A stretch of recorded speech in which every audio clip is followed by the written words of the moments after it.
third grade, fourth grade, fifth grade. I hope you're all doing well. I continue to miss you. I wish we were in class together having this art lesson, but I am glad that you tuned in. Today I'm going to talk about abstract art. You may have heard me talk about this in class. Perhaps there's been a painting on the wall that I explained to you was abstract art, especially those paintings that you look at and go, what is that? Or why is that so wonderful or famous? And maybe we've talked about it when we've gone on the tables, when we've talked about different artists. So Jackson Pollock is an example of an abstract artist. Andy Warhol, Pablo Picasso, Kandinsky, Mark Rothko. So there's all different artists that fall into the category of abstract artwork, but they can also be another kind of an artist, such as Pablo Picasso is known for Cubism, and that is a style of art.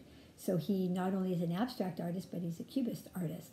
Andy Warhol is a pop artist as well as an abstract artist. So I guess if you broke it down, you could kind of have two categories of art.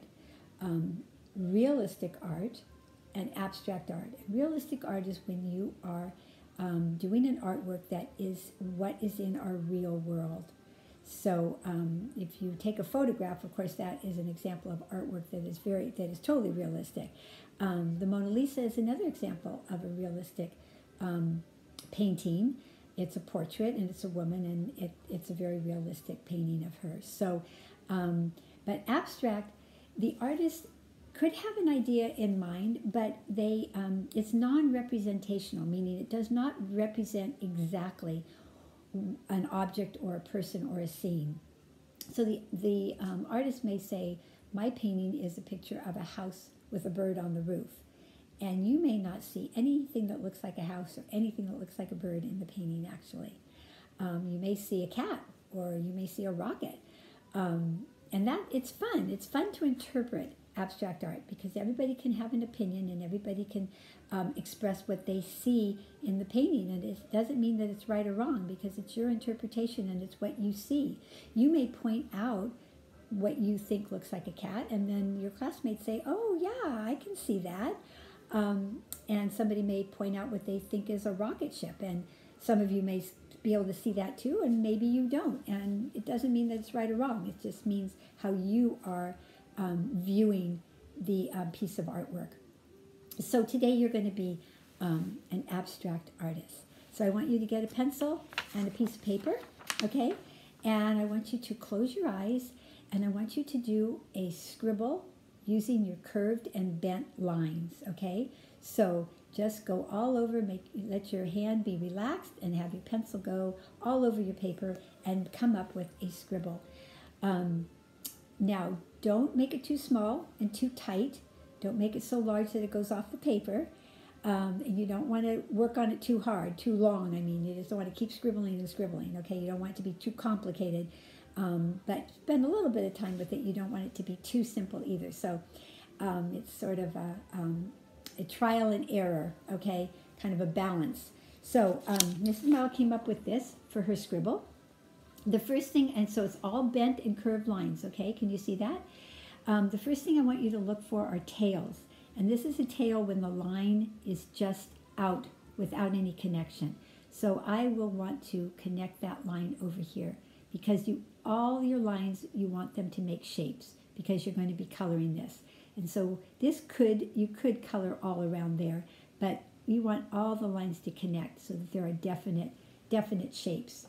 And after you do that, then I want you to get a black crayon or a Sharpie or a marker and go over your lines so it's a nice sharp image of your scribble. And then after that, I want you to color it. That's the fun part.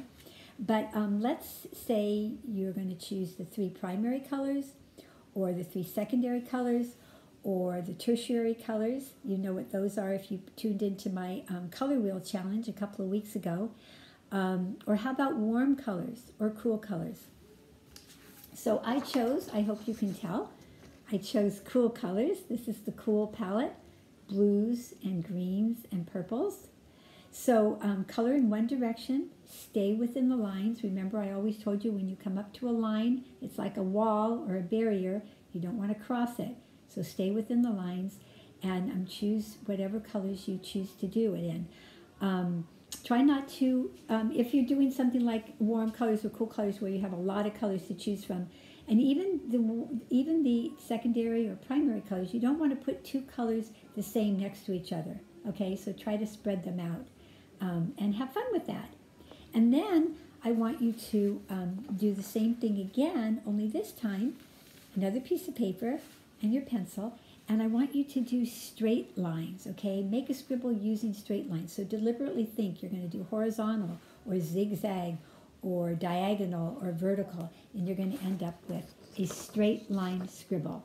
And I have a big tail here, so I'm going to want to connect that over to there so that I have a complete shape that I will be able to color. Okay, and this time I chose the primary colors. So, and this looks like a Mondrian, who is a famous abstract artist. He did a lot of line designed projects. You may have done one in second grade that is, and he used the primary colors very often. So try really hard not to have two primary colors next to each other. And sometimes that's hard when there's only three to choose from. So like right here, I couldn't use yellow, I couldn't use blue, and I couldn't use red, so I just left it white. Okay, but try hard to separate your primary colors and do a Mondrian inspired, if you're choosing your primary colors, line design, a straight line scribble.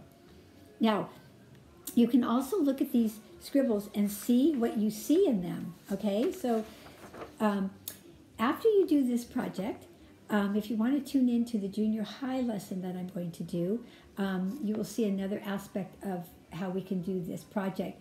And that is when you actually look at the picture and you see, maybe you see something in there and you want to draw that as well. You know, first I want you to color it, of course, in that way, but then do another design and maybe you want to find something in it. Now this, when it's not colored, to me, sort of looks like a face. Here's a chin, here's the chin, here's the forehead, here's the nose, here's the top of the head, the back of the head. Now, the thing is with abstract art, it's not going to look exactly like a face, like I said earlier. It's not going to look exactly like a dinosaur, but there'll be things in it that you don't really want to be part of your picture, or you're going to have to add things to make it look more like what you want it to be like. But as I said, tune into the junior high video if you want some other ideas about how to turn your scribble into something. But I hope you have fun with it. You're an abstract artist once you do this, and show your family or your siblings and see how they interpret your artwork. So I would love to see a picture of it. It'd be fun for you to send me a picture, and I can decide, did you use cool colors or warm colors? Did you use tertiary colors or primary colors? I really would like to see your artwork. So email it to me, and I will look forward to our next week's art lesson. Bye-bye.